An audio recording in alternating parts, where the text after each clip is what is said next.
সি আপোনাক ইগন'ৰ কৰি থাকে আৰু আপোনাৰ কাষৰ পৰা যাব খুজি থাকে, তেনেহ'লে তেওঁক যাবলৈ দিয়ক। কাৰণ তেওঁ বুজিয়ে পোৱা নাই আপুনি কেনেকুৱা বা আপুনি কিমান ভাল পায়, তেওঁ বুজিয়ে পোৱা নাই। যেতিয়া এদিন বুজি পাব, নিজে নিজে সি ভুল বুজি পাব।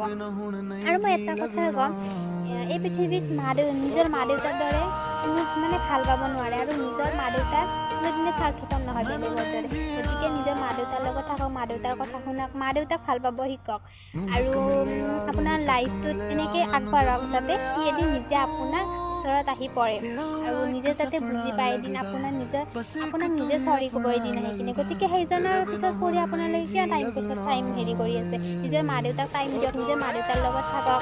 গতিকে এইবোৰৰ পিছত পৰি নাথাকিব, আৰু এতিয়া নিজৰ লাইফটোত আগবাঢ়ক। যদি ভিডিঅ'টো ভাল পাইছে চাই, তেনেহ'লে লাইক কৰিব, কমেণ্ট কৰিব, শ্বেয়াৰ কৰিব, আৰু লগতে ছাবস্ক্ৰাইব কৰিব।